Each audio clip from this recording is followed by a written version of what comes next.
Hi everyone, just before we start this show, listen up because we've got a scintillating announcement to make if by any chance you happen to be a fan of ours. And that is that we are hitting the road, and specifically the roads of Scotland and Wales. That is absolutely right. By the way, if you're not fans of us, what the hell are you doing listening to this? Get off, you're barred. But if you do live in Scotland or Wales and you fancy seeing us in one of the following 5 fabulous locations, Inverness, Edinburgh, Aberdeen, Glasgow and Cardiff, then tickets are selling like hot cakes, hot Welsh cakes or hot Scotch cakes, depending on your preference. And you can get hold of a ticket by going to nosuchthingasafish.com. The tickets are there, they're waiting for you, but they're going fast. Yeah, so get your hands on those hot tickets, which are available at nosuchthingasafish.com/live. The shows are the 31st of August, the 1st, 2nd, 4th and 13th of September, and they're really good fun, or we like them, and it's a chance to see us talk nerdy, stupid, pointless facts in the fleshy face. Yeah, it's a good show, and you get to see our fleshy faces. What a selling point. Damn straight. See you there, flesh faces. On with the show.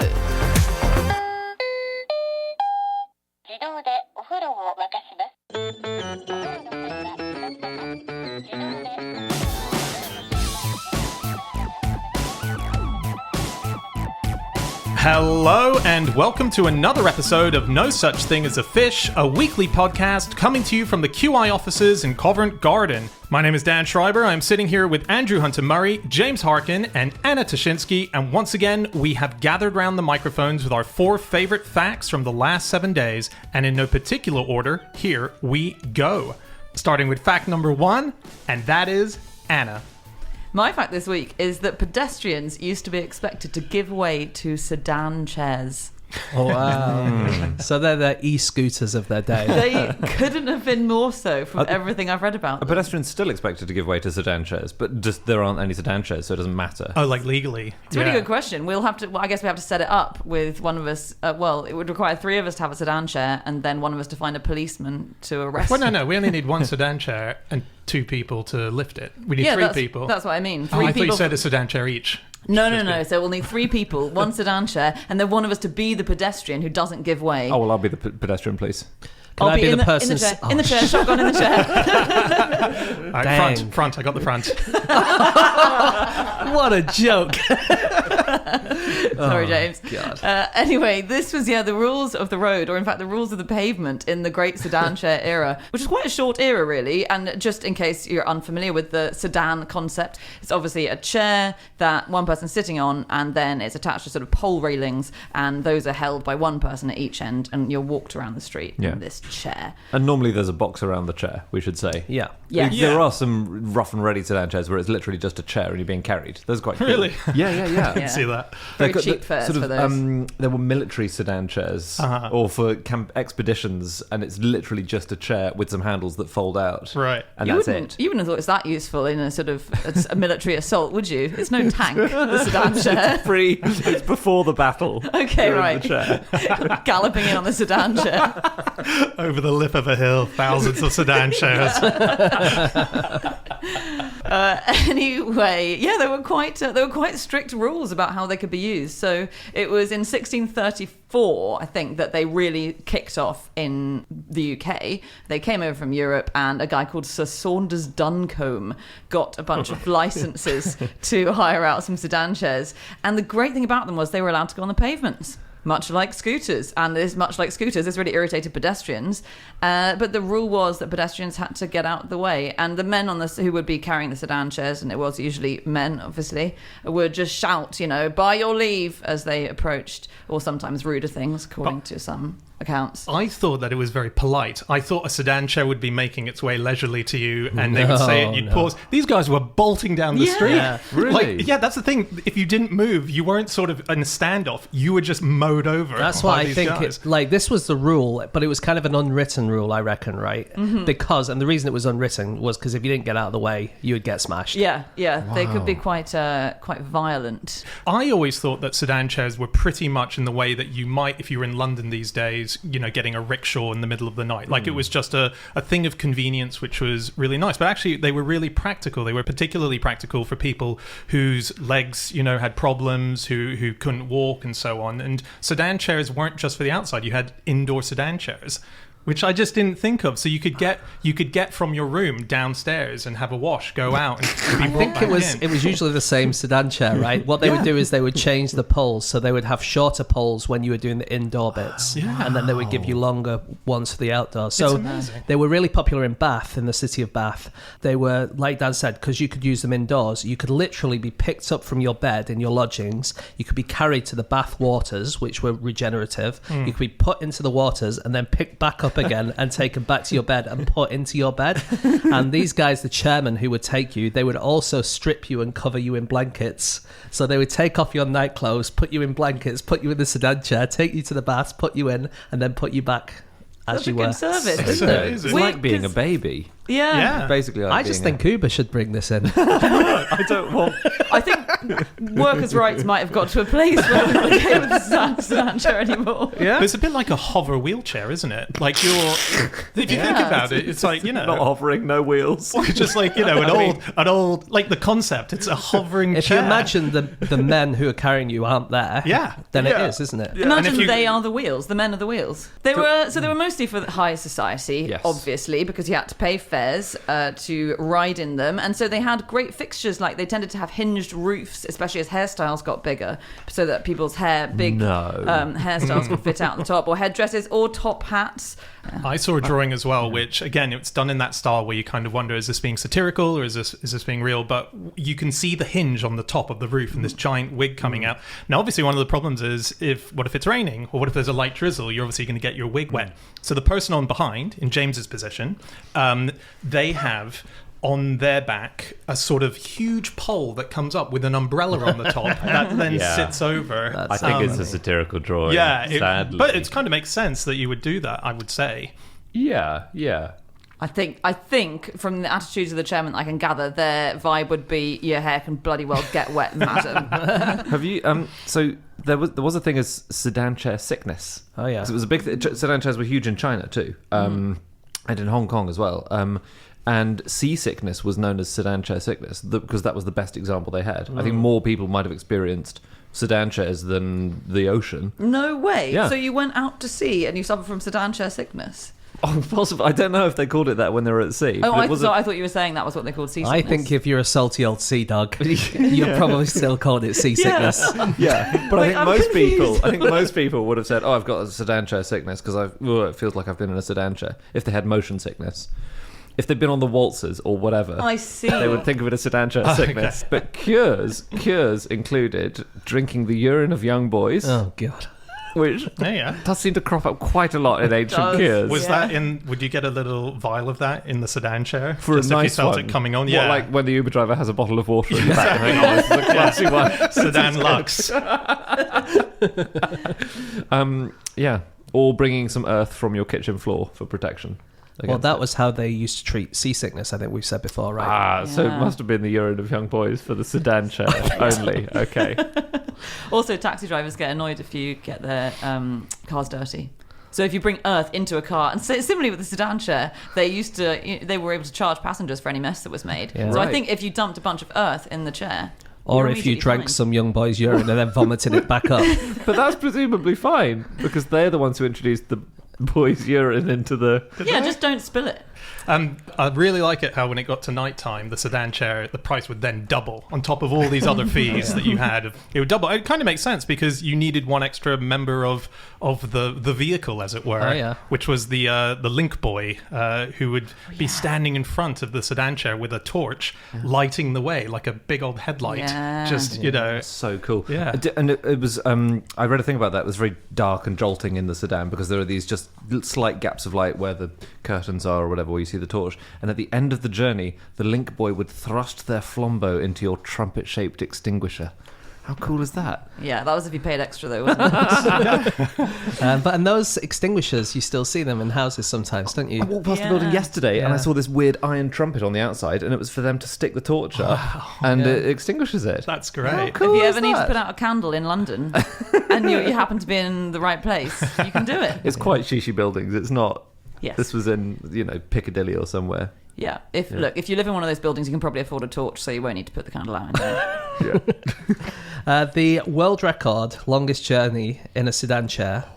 I'm not sure if it's still the world record, but this was in 1728. It was Princess Amelia, who's the daughter of King George II, and she was carried from London to Bath in a sedan chair. So far. Wow. It's a long way. She must have got through so much young boy's urine on the way.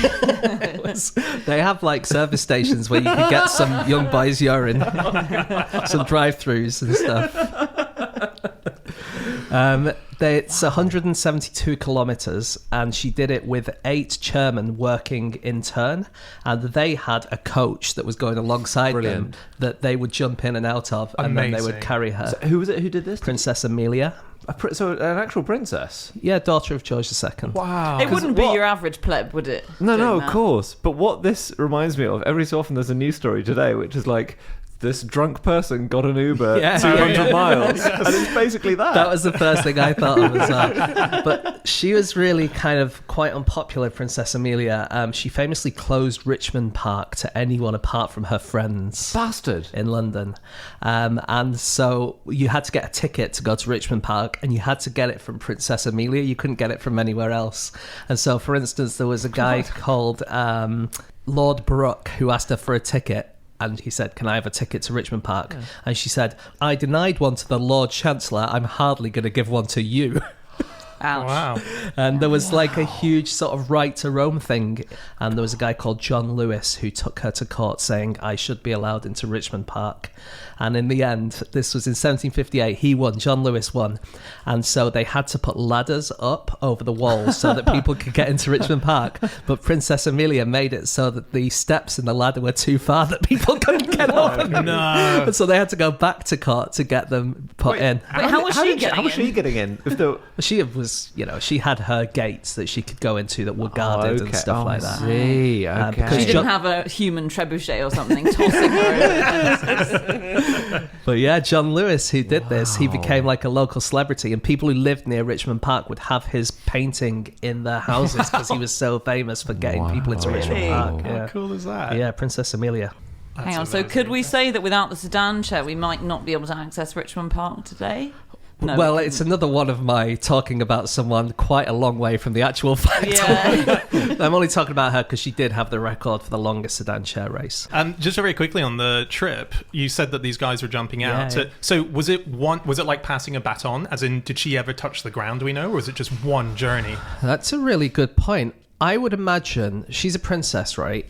Do you reckon it's uncomfortable to be put down and picked up again?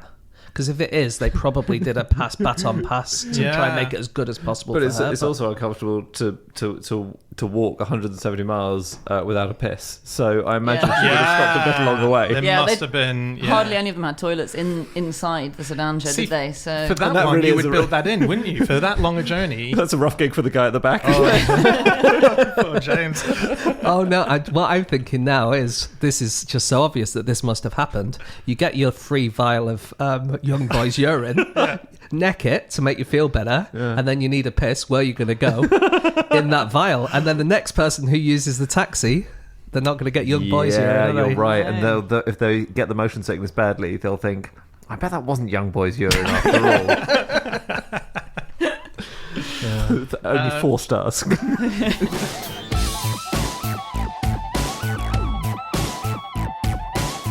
Stop the podcast! stop the podcast. Hi, everybody. Just wanted to let you know we are sponsored this week by Stitch Fix. Yes, we are. Stitch Fix is the company that saves you having to walk into a clothes shop, select things from the shelves, and queue at the till, because it does all that for you. That's right. If you go to Stitch Fix, you can set up a profile, and Stitch Fix will deliver clothes which have been chosen specifically just for you, in your taste, in your size, in your budget. They arrive at your door. try on everything you like, do a little fashion show for whoever you live with, or the cat, frankly, and then you send anything you don't want back. It's so easy. It really is great. I am wearing my Stitch Fix trousers right now, which you can't see, Andy, Exactly. but they're there. So yeah, do check it out. And if you go to stitchfix.co.uk/fish and set up your profile, then you will get 20% off when you keep all 5 items. And so you pay £10 each time you order, and that's credited towards the items you keep, and then you'll get a whole 5th off when you keep all 5. That's right. So go to stitchfix.co.uk/fish. Try it out, get that 20% off, impress the cat no end. And once you're done impressing your cat, why not have a meditate? Because we are also sponsored today by Calm. That's right. Calm is the #1 mental wellness app. It gives you the tools you need to improve the way you feel. If you're stressed, if you're anxious, God knows I am right now, but that's only because I'm talking with Anna and I get very stressed and anxious.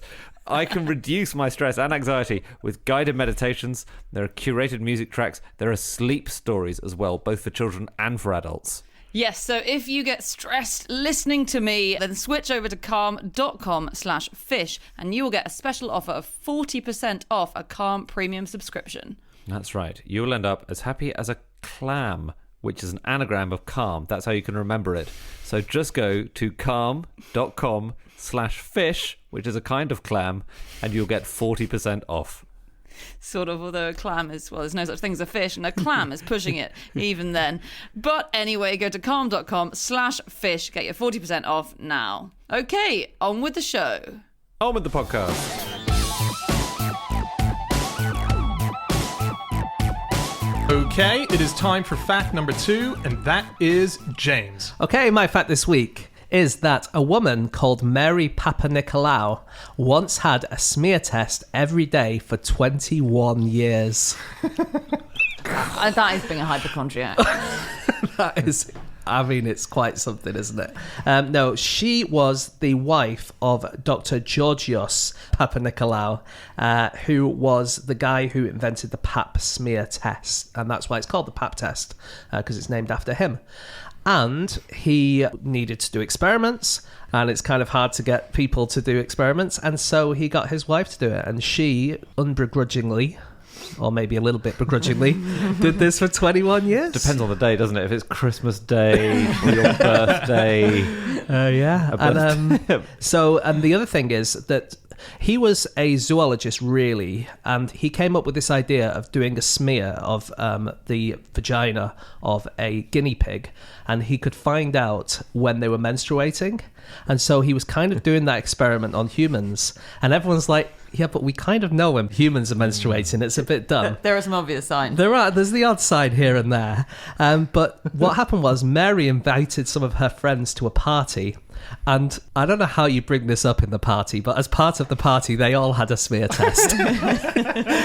And then one of her friends was diagnosed with cervical cancer, and Georgios Papanicolaou, he had the smear, and he managed to see that there was something in that smear that presaged the fact that she was going to get cervical cancer.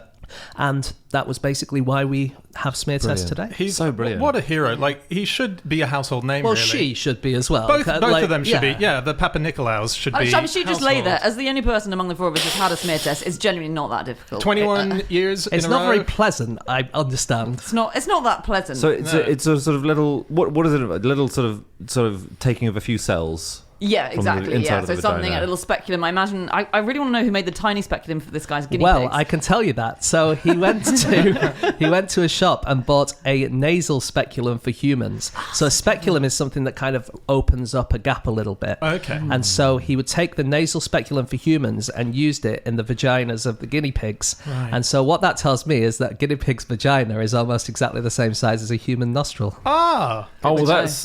It's useful knowledge, probably, somehow. It's going to be useful at some point. One day. Can't pub wait. quiz. Can't One wait day. Not a pub quiz. The pub quizzes I go to. The pub quizzes I set. Oh my God. I just can't see the circle. I want to. I'm desperately trying to. But we have a lot of listeners. There's like, how many people listening to this show? One day, I reckon maybe you're going buying some nose plugs, right? Because you're a swimmer. And you go to the nose plug shop and they say, you're not allowed to put them in your nose before you buy them. And you're like, luckily I have a guinea pig so I can test the size on the guinea pig instead of testing it on myself. And that's the loophole in the chemist rule. But we don't have any rule that says you can't put them in a guinea pig vagina. Oh, I'm seeing it more as like someone's being held captive by an eccentric billionaire, and they're like, I'm about to kill you unless you can answer this impossible question. Oh, that's quite good. How big? I've got another one. So you're being held captive by this guy, and he wants to put some poison in your nose.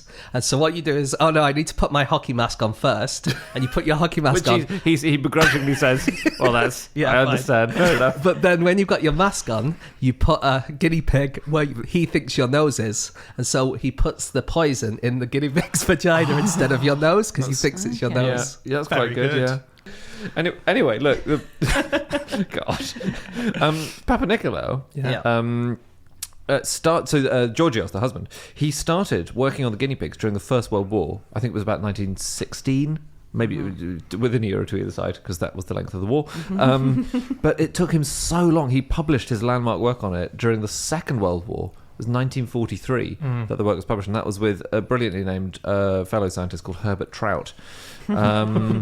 Just on very quickly on Herbert Trout, because I know you want to know this. I read his obituary and he loved fishing. Brilliant. Lovely. Good on you, mate. Very good. To know. What is truly amazing about this, though, is one article that I read is that in the early 1900s, cervical cancer was the #1 cancer killer in women in the USA. And now it's basically the most preventable cancer up there. I mean, it's extraordinary what this guy's discovery, along with his wife's vagina, did. Another good name in the history of smears is the sort of simultaneous inventor, in fact, Oral Babes, which is also... Stop it. Stop it. That's not real. How do you actually pronounce it, Anna? All right, fine. I think you probably say Oral Babes. It's Oral Babesh. Oral Babesh is the name of the person who was Romanian, I think, and he also was doing experiments around the same time and sort of came up with a slightly different twist on taking a cervical smear test at the same time. Oh, right. And in fact in Romania it's called the Method Babesh Papa Nicolau, so they give him joint credit for it. Cool. He was, by the way, Babesh, he worked with Robert Bunsen of Bunsen burner fame. Stop. Wow. He was his pupil. I thought Bunsen burners were kind of hundreds of years old. I thought they went back to the... over 100 years old. Okay, that is really cool. That's so cool. God, so many great names being chucked around. I know. In 2009, Papa Nicolau, Georgios again, was named the second greatest Greek of all time in a national poll. I mean, that's, of all the countries, that's a biggie, Greece, isn't it? It 100% is, because they got a lot of pedigree in there. Yeah. He was beaten by one man only. Was it that guy who did... Onassis. Not Onassis. Oh, well, who's that guy who did all the politics and the economics and stuff when they had a... Sure, it's like Yanis Socrates. Varoufakis. Yeah, was it him? No. I think it should be Yanis, but I think it's Socrates. It's Alexander the Great. Oh. The only Greek voted greater than George What Papa did the Nicolau. Macedonians think of that vote? I don't know. I really love the speculum as Said no woman ever. as a historical object. I don't like it too near me. But it's got a very interesting history. So it was invented by this chap called James Sims, who was actually a very unsavoury character in pretty much every way. Oh. At the time, doctors were totally discouraged from looking at women's private parts. Gynecologists would be told not to look at the affected area, and they'd be, they were instructed to sort of blindly fumble around under a lady's skirt and sort of have a little bit of a feel. And I think there was even a textbook that suggested either the doctor stare determinedly out into the middle of space or look the person in the eye consistently as you're doing it. Which is better? To me. Which is worse? But yeah, he didn't like doing it any more than any other of these male doctors at the time, and it was sort of as very unseemly.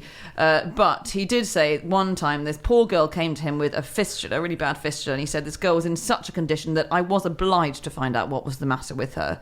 And so we started investigating ways to see into the vagina, and he tried a bent handle of a gravy spoon at first. And I don't know if it was clean before it was eaten off again.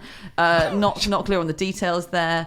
But it was really controversial. Even after he came up with the speculum, lots of people refused to use it in case it corrupted people, in case women got very roused by it. In case it was just too damn sexy. It was exactly that. And the thing about Sims is really controversial is that he did a lot of experiments on African American enslaved women, right? And there was a question about how much consent he got, and to such an extent that his statue was removed from Central Park in 2018. Was it? Yeah, it was. So, I mean, I think he's been roundly cancelled now, Mr. Sims. Yeah, he's not a good guy. Another person famous in the history of smear tests is Anna Marion Hilliard. She was a Canadian physician, and the pap test was invented by this Greek guy, but actually she invented the way that they do it in modern days because she made it much more simple, and she made it in a way that any gynecologist or family doctor could do it without having to have loads of extra training. So she's really, really important in this story. As well as being a physician, she was a midwife. She was one of the best women's hockey players in Canada in her day. And there was a brilliant interview with her, and they asked her about her life as a gynecologist, and she said that sometimes women would come up to her 6 years after their wedding day, and she would have to inform them that the reason that they still haven't had any babies is that they are still virgins. Whoa. Yeah. Sorry, when was this? This was in the 50s. This interview was in 1957. Okay. They were like, why have I not had a baby yet? And they're like, well, let me tell you something about life. That's leaving it too late for the birds and the bees chat, isn't it? Yeah. It's also very fitting that she played hockey because, in terms of gynecological lessons, I was taught to apply condoms by putting them on hockey sticks by my English teacher. Yeah. Maybe that was a subtle nod of my English teachers to this. By your woman. English, why's your English teacher telling you to do this? It comes up in Middlemarch. Do you remember? Dorothea has to pop it on a hockey stick. On Calzabon, it's obviously quite difficult. It's very flat now. I thought hockey. Oh no, I'm thinking of ice hockey sticks. Hockey sticks. Which end is the hockey stick? Isn't the hockey stick like 180 degrees curved at the end? And your point being The gravy spoon, as we call it.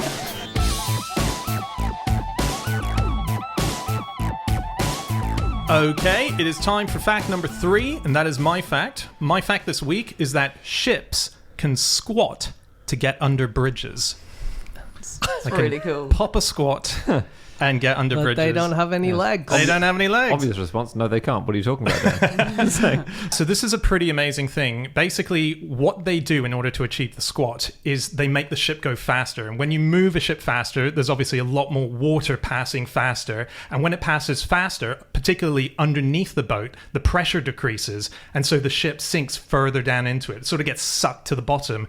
And that's how they achieve it. And they work out the measurements, they work out how much they need to go down, and that's the speed to which they move in order to gain that extra distance from a bridge. And we've seen it happen a few times. I mean, it's pretty crazy. There's one of the biggest cruise ships in the world is called the Oasis of the Seas, and it needed to do this. It needed to get under a bridge that connects the Danish islands of Zealand and Sprogo. So it couldn't get under at the height that it was at. And they did a few things like they had to collapse the tall standing funnels. Can you do that? Yeah. Some ships are built to do that specifically for bridges. But normally those ships are in bottles that can do that. Well, in this case, this particular ship could, the Oasis of the Seas. But it still wasn't enough. So they needed to approach the bridge at 20 knots. Oh my gosh. So they did that. And if you get it wrong, then that's it. You're going really fast. You're going really fast into a bridge. But it managed to do it, and it made clearance by a foot. So they must have. I mean, imagine the maths for that. Working out that this is exactly the right speed. That's a lot of pressure, isn't it? Yeah. It'd be funny to be the ship's mathematician, just hearing this enormous crunch from above deck and looking at all your notes and going, I didn't carry the one. Oh, no. That bridge is called the Great Belt Bridge, right, in Denmark. And I checked out whether it has been hit in the past. It's been hit once since it was opened. And that was by Karen Danielson. Funny name for a ship. That's the name of the ship. You're joking. No, the MV Karen Danielson crashed into it in 2005. And because you couldn't get any traffic across, this is one of the main bridges from one of the most populous parts of Denmark to the rest of it. It basically cut the whole of Denmark into two, and no one could get from either side. Wow. Karen Danielson, as far as I can tell, must be named after Karen Danielson, who's a psychoanalyst, because I can't find any other Karen Danielsons. She might be better known to you as Karen Horney. No. Karen Horney. Ringing bells. No, she's a really, really famous psychoanalyst who is like a feminist Freudian. Right. And Freud has the theory of penis envy, right? That women are neurotic because they want to have penises and stuff like that. Yeah. She invented something called womb envy in men. And she says that this is just as common, if not more common, in men. And men are neurotic because they're envious of women's ability to bear children. And whereas women fulfill their society simply by being here, men have to achieve their manhood by succeeding in life. So that's Karen Horney. That's well, speaking of invention, something I've always wanted to invent a name for. The opposite of nominative determinism. She's horny, and so she's gone in the opposite direction. She denies all the horniness that old Freud put forward. Yeah, according to Wikipedia, Horney was bewildered by psychiatrists' tendency to place so much emphasis on the male sexual organ. Crumbs. What a good reversal would be for nominative determinism. You could call it nominative determinism. Yes. So it's That's really putting good. things off. I WhatsApped that to you a while ago. Just Sorry? so I WhatsApped that idea to you a while Yeah, ago. you did. And Yeah. as I said it, I thought Yeah. this bell went ding-a-ling of plagiarism alert, but I thought ignore the bell, Ignore it. because it was quiet enough that I thought. What are the odds? What are the odds? Lucy that I'm Porter was plagiarising- here, it would have been fine. What are the odds that I'm plagiarising someone in this room? I mean, I'm really looking forward to your court case eventually, where when the accused stands up and explains what you've done, you just immediately go, "Oh yeah, God. no, you're right, I did that the bang. murder." Yes. as I was stealing that loaf of bread, a little bell went off. I thought there must have been a boy wizard called Harry. Okay, well, can we go back to shipping, please? Yeah. Let's have a ship fact. What? Oh, okay. So you want to hear a cool sinking ship fact? Yes, Or a ship please. lowering itself? This is something I probably said 3 years ago, but Something that someone else said 3 years ago. there are ships called, I'm so paranoid now, semi-submersible ships. They're called heavy lift ships as well. Okay. Right? Any bells going off? No. Great, thank you. What they do is they're designed to carry other ships, or they're designed to carry oil rigs, or they're designed to like enormously heavy things that weigh tens of thousands of tons. And what they do is they're these weird, mad, huge platforms with towers at the corners. They float along. They then take on huge amounts of water as ballast, millions and millions and millions of litres, and they sink. The ship sinks, and then the oil rig, or the other ship or whatever, floats over the top. Wow. And then So the clever. submersible ship just jettisons all the ballast it took on and bobs back up, bringing the thing with it. Wow. It's like, Nice. How it's clever. insane. It's absolutely insane. And some of them have feet to clamp onto the key as they're being loaded. So some ships have legs. They're just nuts. Did you guys ever read about the Sean O'Casey Bridge in Dublin? It was Sean O'Casey. Yeah, it was a bridge Again, that... these things, Karen Danielson, Sean O'Casey. Yeah. We just run out of names. I actually didn't look up who Sean was. I should have. It's a bridge that would open in the middle. Oh, yeah. But not long after they opened it, they lost the remote control that opened the bridge, and they couldn't find it for 4 so years. funny. 4 years, 4 it years. didn't open. Were their 4 ships years. stuck in a traffic jam? The backup getting worse and worse. That's Some pilot needing to get home for dinner. And they found it. They know they had to just get a new remote. Why which- didn't they do that after 3 years? It's a slightly confusing story because from what I read, the cost wasn't even that great. It was only like... compared with the cost of a bridge or the shipping life of a nation. Exactly. Yeah. I sometimes do that. When you've lost your cheap headphones, you're stubborn. like, I will find them. Yeah. Okay, I Somewhere. know they're in my room somewhere. It's all in one small lounge that they've lost this remote control for the bridge. They just need to look in the sofa one more time and it will be there. Yeah. My God. In 2020, there was a Donald Trump boat parade on Lake Travis, which was in the Colorado River. Yeah. There were several hundred boats, all pro-Trump. They had flags, and they were just having a great day out. Doing we support Donald Trump, whatever. Unfortunately, they generated massive waves, and 5 of them sank to the bottom of this lake. Wow. And it was a completely calm day. That's the thing. Oh, no. And this is due to a really bizarre shipping effect. So basically, they were boats with planing hulls, which, as far as I understand it, is above a certain speed, the top rises up a bit. Oh, yeah. And the boat is effectively riding its own bow wave. The problem is that these boats, if they all go at the same speed, they kind of act on each other. Oh, yeah. And the waves that they're generating at 10 miles an hour, which was the speed they had all decided to go at, was the worst possible speed to go at. And so they created this enormous set of waves, which they created their own storm, basically. Oh, God. That's incredible. I know. If they got at 5, it would have been fine. They got at 20, it would have Or been if fine. like some had gone at 5 and some had gone at 10 and some had gone at 12. Exactly. it might have been But because it was this parade thing. Interesting. It's quite it was impressive. terrible. If it had been intentional, that could be a useful naval military tactic, couldn't Yeah. it? Better than the old sedan chair. How are we going to sink our own navy? Oh, Like, yeah. what's the tactic here? You need Sorry? a mole. You need a mole on Yeah. one of the... You need to infiltrate Yeah. the enemy navy, don't you?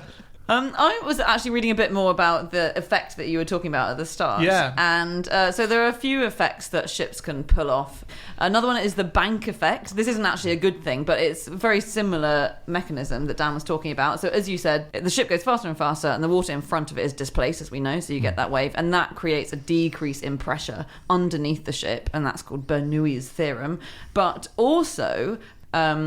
it can create a decrease in pressure in the water around a ship's sides. So if a ship goes too fast and then it turns a tiny bit accidentally or something, then the pressure will be decreased, and so the ship will move to fill up that space of It'll get decreased sucked pressure. in, kind of. Sucked in, and that means as soon as you turn a corner, you can suddenly get sucked up onto a bank. And actually, it's posited that the Ever Given that got stranded in the Suez Canal yeah. last year, was it? That may have been what happened there. Just very quickly, I was reading an article in Hawkeye magazine. Magazine, Your my favorite favourite mag. Yeah, Yeah. Anna's favorite mag. But it was just an article about ships at sea and all the interesting methods that ships use for various different safety reasons. And one of which is, if you look at a photo of a ship at sea, next time you see a photo, have a look out for some people standing on deck, sort of on lookout.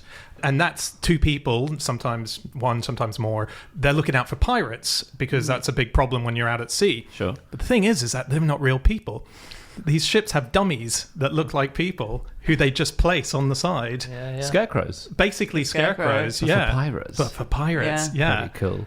That was, I think it was in that article as well that it said about, there was a passing comment about the metal discs that you see when big ships are moored. Yeah. And next time you see metal a big discs. ship moored, Yeah. then you'll see that the rope's obviously tied around the mooring pole, Yeah. and then there's often a really big metal disc. It looks like a giant CD that the rope's woven through. In fact, I think that almost always is with big boats. Oh, yeah. And if it's not down by the mooring, it's up against the side of the ship.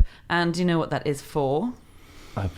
No. No, so Yes, like it the is. big CD that you get in taxis sometimes is apparently they think that it will stop speed cameras from being able to catch you. It's not that, it but that? I did not know that. Really? I was told that by a taxi driver once. I don't know if it's true. Right, okay. Oh, it doesn't work. That would have made me quite anxious in that taxi as he was going at 85 miles an hour in a 20. It's all Calm right, I got the yourself CD. down, drink some of that young boy's urine. We'll be there in a minute. Just, come on. It's So it's not that. not that. Some safety thing. It's a rat stopper. Yeah. Because if a rat, obviously a really? huge problem on Of ships, big problem in course. harbours. Rat can't run up that rope if you've got a big CD in the way. Brilliant. Yeah. Yeah. It's amazing. That article, it just talks about all the things on the side of a ship. And I've never stopped to think about, well, I haven't really looked at the side of ships too much in my time, but it's basically covered in graffiti for like various things that you need to know. So there'll be signs that will show you how far the ship can dip as a result of the weight that it's carrying. Here are the certain lines that you need to be aware of. And the lines, there are different lines because if you're going to be in salt water versus fresh water versus sort of like tropical water Is as that well. a Plimsoll line or something? That's Yeah, the exactly Plimsoll it. line, The I think. Plimsoll, Samuel Plimsoll. And then there's lines to show you that sometimes boats have this little protrusion at the bottom of the ship at the front, which you would never see. So when tugboats are coming out to get it, there's a little symbol. It looks like a 5, but it's missing the top. That says "Watch out," because you might smack don't into prank something that. underwater. And Yeah. I think that's to stop the waves from. Is it to help it aerodynamically or Yes, something? it Yes. is. Is it? Yeah, It's to break exactly. the wave somehow. And it's pretty amazing that these giant ships are basically guided when they come into shore if they don't have a pilot doing the various, like, very, very careful turning. Basically, tugboats.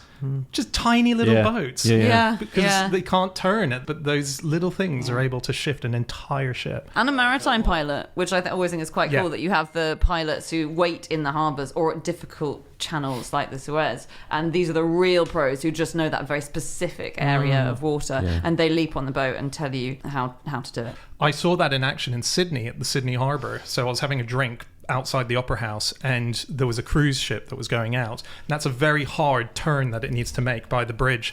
So they just have a pilot come on, get it out, and then he gets in a dinghy or a helicopter and just gets off the boat again. That's it. It's amazing. Yeah. Not dissimilar to airline pilots, right? They take off and land, but then when they're cruising... and then they jump off in the middle, don't they? They get a helicopter off the plane. A nightmare.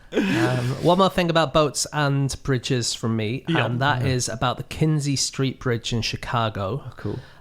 This is a bridge going over a river, and the bridge is it's mesh on the bottom, right? So it's to kind of make it easier to clean. If anything falls onto the road, it's just going to go straight down. Great. Do you know what I mean? It's like a mesh. Sort of, because when you said mesh, I was thinking of a sieve, and they're the hardest things to clean. But it probably works differently in this instance. Yeah, the holes are big enough that things can pass through, like a sieve. You're not going to get little bits of rice stuck in the collar. That's not the main traffic on the road, it's just loose rice. Anyway, so there's a band called the Dave Matthews Band. Yeah, you know, right? And they were gigging, and the guy who was driving their bus decided that he was going to dump all of their human waste as he drove over the Kinsey Street Bridge, because he thought, well, it's a mesh, so it'll just pass straight through, right? Yeah. So he did that. This is in 2004. Unfortunately, at the same time as he did this, a tourist boat was going underneath the bridge. Open top? Open top. Oh my god.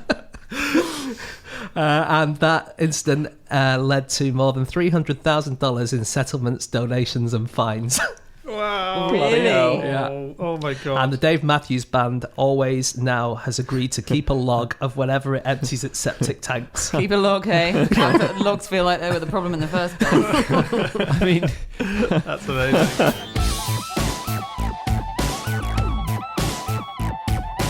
Stop the podcast! Stop the podcast. Hello, listeners. We are sponsored on Fish this week by Grind. Yes, Grind is a company that grinds down coffee beans and then delivers them to you in whatever form you desire. Yes, there are pods which are compatible with your Nespresso machine. There's ground coffee. You might say that this company is grinding good coffee all the time. Okay, good luck being sued by Tony the Tiger. But it is really good coffee. I've actually had a couple of grinds today, which sounds like a weird innuendo if you've just tuned in for that bit, but it's not. I've just had a couple of their really, really good coffees. So why don't you go to grind.co.uk, and if you use the offer code FISH at the checkout, you will get 30 compostable coffee pods plus a gorgeous pink and refillable grind tin for just £5. That is over 60% off your perfect cup of coffee, and that is if you go to grind.co.uk and use the code FISH, and that'll allow you to get your first 30 compostable pods for just £5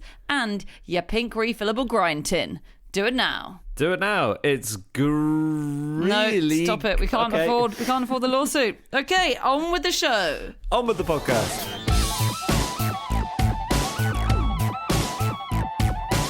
Okay, it is time for our final fact of the show, and that is Andy. my fact is that the art of wooden lacrosse stick making is extinct in the UK. God, is that global warming? I said it in a cheery way. It was actually a very sad fact. Oh. Yes. Obviously, because you can't get a wooden lacrosse stick in the UK anymore. What do you mean you can import a wooden lacrosse you can stick? you can import one. You can buy an old one. You can. We've just done a whole section on massive ships. Do you know what they use massive ships for? It's Lacrosse importing. stick. This is a fact about. Basically, I was on the website of the Heritage Crafts organisation, which they're the advocates for traditional crafts, and they keep this amazing watch list of traditional crafts which are either fine, sustainable, or slightly endangered, or critically endangered, or extinct. And lacrosse stick making went extinct in 2014. There's a firm called Hattersley's, which is the UK's main lacrosse stick manufacturer. But their last wooden stick maker retired in 2014. He was called Tom Beckett. Thomas Beckett. That's probably no one rid me of this troublesome lacrosse stick maker. And Yes, how did his life end, actually? He wasn't murdered on the steps of a... He's still alive. He's still alive. Tom Beckett. There we go. Well, thank God. Still goes for a curry every year with the rest of the people at Hattersley's. Does he? Yeah, James, you've been in touch with them. I have. What a blindingly good guess. I have. I was asking them why they have a stick called the Victoria Cross, but Victoria was with a K, and it's the best stick that they ever made. And I asked them why they called it the Victoria Cross and why it has a K, and neither Tom nor David Hay, who's the head of sales, knew.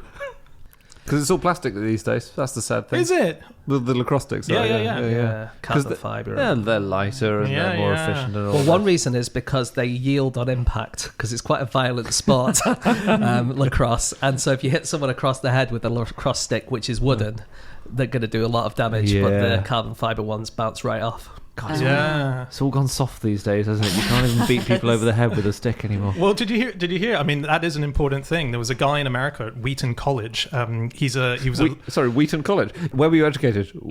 Eton College. Eton College. Nearly.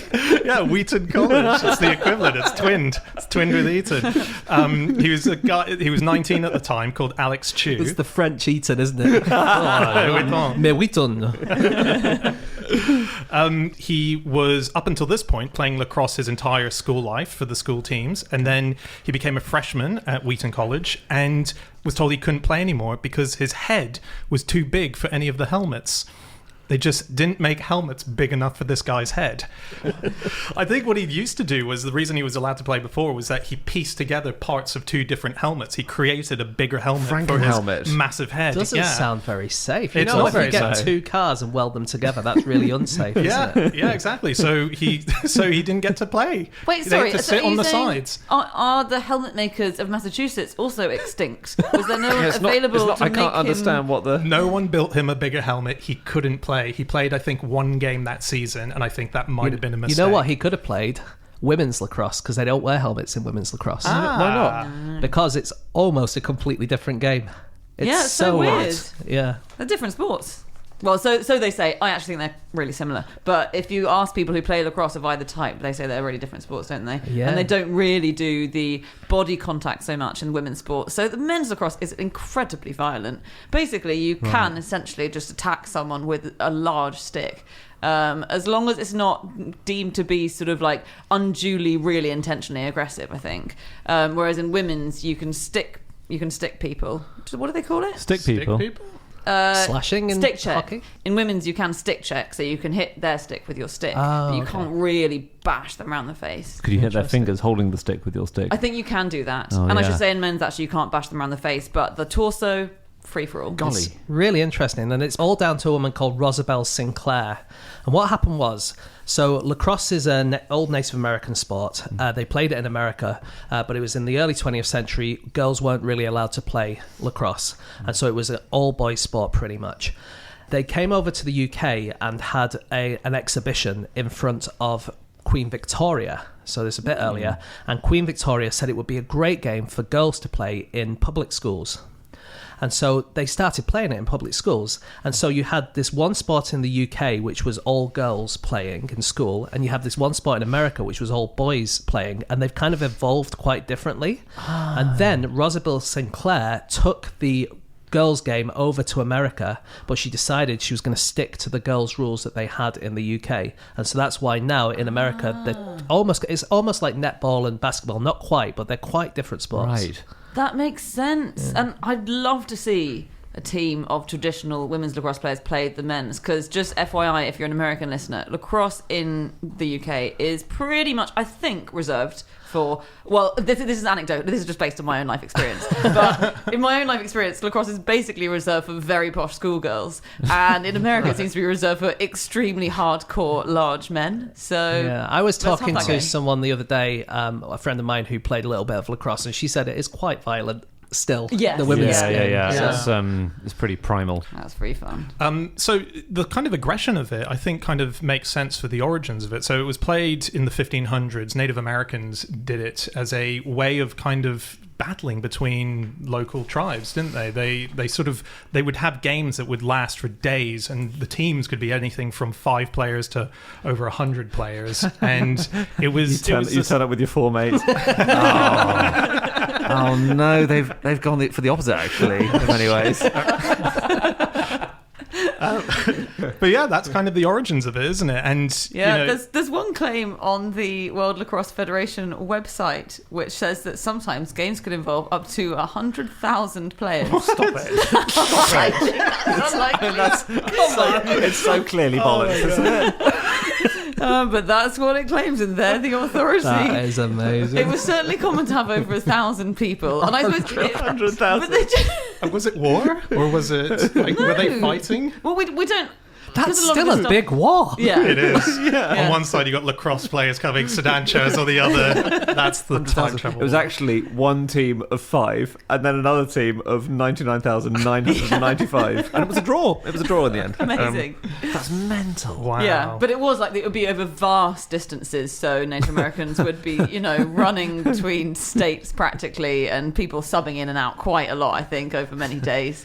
It is the only sport that recognises Native Americans and First Nations people as their own individual nations. So they will, in international games, you would enter as an individual nation, like the Mohawk Nation. And in fact, that caused a real problem. They travel on their own passports. So I think the Iroquois lacrosse team travels on Iroquois passports. Iroquois and Haudenosaunee, by the way, are sort of synonymous, except they call themselves Haudenosaunee. But the passports tend to be recognised. There was a bit of an issue in 2010 when Britain denied entry to the Iroquois team because they didn't accept their passports. They wanted them to have US passports, and they said, well, we don't consider ourselves American.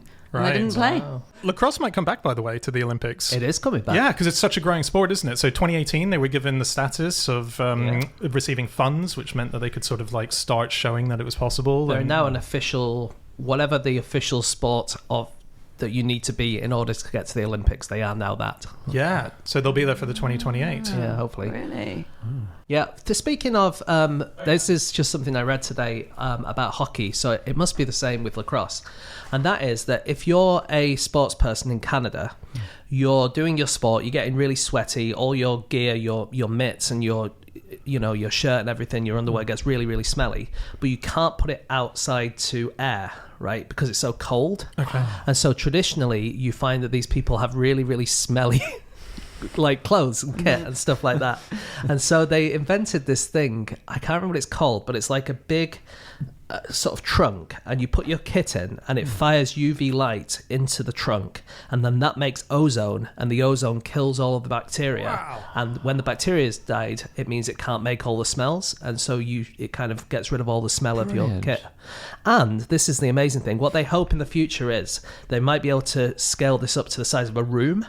And so you would come in after your game of hockey or lacrosse or whatever, you'd hang up your stuff, you go out of the room, close the door, and when the last person closes the door, the whole place gets filled with UV light and ozone, and then when you come back in, it's all clean and not smelly anymore. magic. Isn't that amazing? So might we have these instead of bathrooms in the future? Instead of a shower? Oh we'll just my! have You know those what in. I thought? Because I read this article, and what I thought is it could be useful for putting your underwear in, right? Like if you have a linen basket or something, get changed at night, take your underwear off, put it in the basket. Next morning, take it out again. Brilliant. It's fine. Yeah, That's perfect. brilliant. You don't need clothes anymore, basically. You don't need more than one of everything. Just one set of clothes for the rest of your life. Yeah. Yeah. And one set of night clothes if Yeah, you exactly. wear them. I mean, you can also put your clothes in the washing machine and a dryer. Yeah, but that's two combined. things. It's a Quite combined hassle. system. It uses loads of water. Can't do it at night because it upsets your neighbours. I do it literally every night. Oh my god. What? Put your washing machine on? Yeah. Oh my You're god. psycho. It's all right. He lives in a cottage on the top of the mountain. Moors, yeah. What you can also do is take your clothes to a tanning salon, presumably, and drop them off What, and ask book- them to book book in a session. Book a bed. Book a bed, and you come and you take all your clothes off, and they go, "Well, if you'd like to get in," you say, "No, here you go." You gotta make sat on a chair naked next to it. I'm going to climb into a washing machine now. You got to make sure all of the employees know that that's happening, because I don't want to open a sunbed just see the missing body. Oh my god, it's happened again! She's melted. Can we talk about some extinct crafts? Oh yeah, go Sure. on. So I spent quite a while on the Heritage Crafts website. Patron Prince Charles, obviously. So I thought I'd do a little quiz for you. Okay. Right. Is this craft endangered, critically endangered, currently viable, or extinct? Okay. Just before we start, you sent us the link of this list. So Yeah. we all have a bit of an advantage. We Yeah. might still do badly, but Absolutely. Yeah. I've got it literally open in front of me right now. Shit. Okay. I'll close it. I never bothered to read the sources you send round, so Thank I'm you. coming to this naive. All right. Orrery making. orrery. Do So you an know- orrery is like the solar system, right? Exactly. It's a model of the solar system. Oh, that's fine. That's fine. Because, it's in every kid's toy shop. You got to make them for Okay. kids. I'm with Dan then. He has insider knowledge here. Okay. So you're saying viable. I'm saying, yeah. Okay. No probs. Probably 200 of them in North London alone. There are 100,000 actually. They all play lacrosse. No, it's critically endangered. There's one full-time professional orrery maker in the UK. Well, he's doing a Really? damn good job. I reckon once you're seeing toy shops, Dan, I'm not sure made by the real handmade heritage. Mechanical the Fisher crafted. Price plastic ones. Mr. Fisher, he's the last one. Timothy Staines and his father Derek, who was the previous full-timer, they make 6 to 10 of these per Timothy year. Staines, by the way, is a sentence name. Oh, so it is. Welcome to the club, Timothy. Rake making. Is oral babes a sentence? No, it isn't, is it? Sorry. No. What were we saying? Rake making? Rake making, yeah. I think, everyone needs a rake, don't they? The if you have garden a implement, not a bit of a slimy, sleazy lad right. about town. No. Okay. Then there's loads of them. Yeah, I reckon. loads of them. At least 5. It's endangered. Yeah, there are only about 5,000 made per year. There's specific kinds of rake, not just normal garden rakes. One more. Rocking horse manufacturer. Viable. Extinct. Yeah, viable. It's viable. Oh, cool. There is a guild of rocking horse makers, which has 2,000 members. The only qualification is you have to have made a rocking horse to be, which is fair enough, to be a member of the guild. Hang on, But you there's- don't have to have made it in the traditional age-old sculpting I imagine there are some barriers to entry about what qualifies as a rocking horse. You can't just make any old shit and say it's a rocking horse and then claim your guild membership. No, you have to. I'm sure. Okay. But I don't know exactly what the criteria are. Yeah. Gonna Level test of rock this. or whatever. I read this incredible article. Did any of you read it? It's called Raiders of the Lost Crafts. It's in The Independent in 2016. No. Raiders of the Lost Crafts. And it was written by a woman called Amalia Ildner. And she talked about pole lathe wood turning, which is, when a crockery used to be wooden. I didn't know you had wooden crockery. And most people would, because it was just the most available substance. So back in Tudor times, for instance. Probably not. I thought crockery was like the noise it made. Got that? It's probably like blockery or something. Blockery, yeah. Woodery. Well, I mean, blockery is a joke. Woodery is just. It's not. Can't wait to hear Andy make that joke again in 3 weeks' I time. tell you what, when I tell it, you'll laugh.